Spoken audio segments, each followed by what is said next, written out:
Kusing gusto ko magsimula mag-alaga ng Glowfish Tetra. Ano ba ang uunahin kong bilhin? At ano ang gagawin? Sana mapansin. Hi guys, ako si Jerry ng Jerry's Aquatics. Gumagawa ako ng mga video patungkol sa mga aquarium needs, aquarium hobbies, and peacekeeping. So kung gusto mo ng ganitong mga video, feel free to visit sa channel ko at pakicheck mo na lang yung mga nagawa ko ng video. Okay, good morning mga kapisda. At sagutin lang natin yung comment ni Yorkie Pops. Okay, so yun, tinatanong kasi niya yung about sa Tetra. Ang maisasuggest ko, pagka yung magsisimula kayo na mag-alaga ng Glowfish Tetra, ang pinakauna nyo munang gawin ay aquarium. Then, pwede nyo lagyan ng mga design or substrate. Then, pag may aquarium na kayo at may mga pang-design na, mas mabuti, maglagay ka na rin ng air pump or water pump para sa filtration. Then mga kapisda, ang next naman na dapat natin gawin kung may mga aquarium na tayo, substrate, mga accessories, then pump, ang susunod pwede na natin lagyan ng tubig. Pwede kayong gumamit ng kahit anong tubig or saan galing, wag lang yung sa kanal.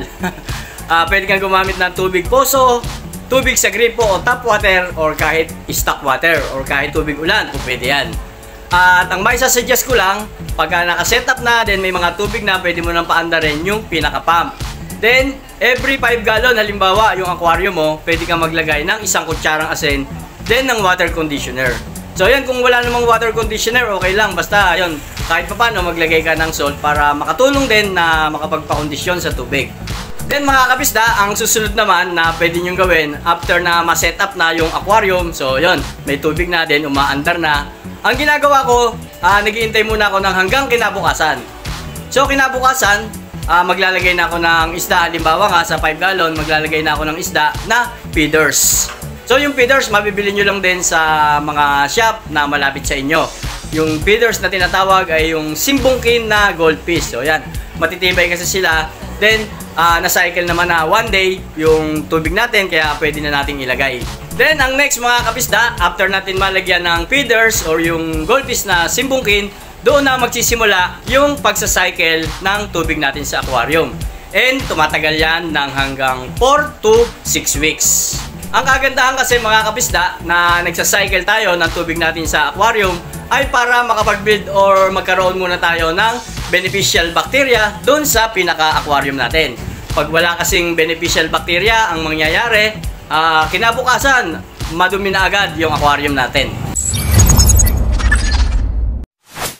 And guys, yung tinatawag nga pala na nitrogen cycle or yung pagsacycle natin sa aquarium, ito nga yung magsiset up tayo ng aquarium. Then maglalagay muna tayo ng kahit 2 pirasong isda.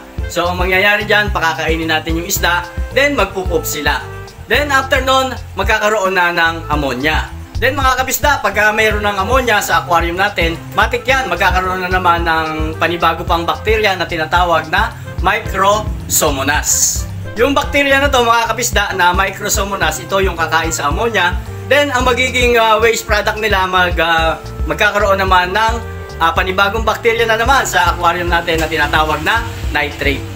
Then pag may nitrate na, yan, bakterya din yan at magkakaroon naman ng nitrobacter na papatay naman sa nitrate at magiging nitrite naman siya.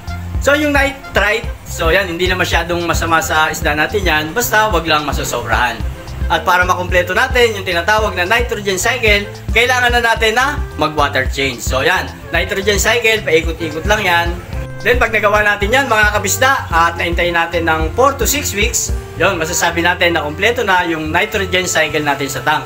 Then, pwede na tayo maglagay ng mga isda na gusto nating alagaan, tulad nga ngayon ng Glowfish Tetra. And guys, tips ko na rin para makatulong na mapalinaw yung tubig natin, maglagay tayo ng mga aquatic plants. Okay, so yun lang muna. Sana nasagot ko yung nag-comment at para na din doon sa mga magsisimula pa lang na mag-alaga ng isda.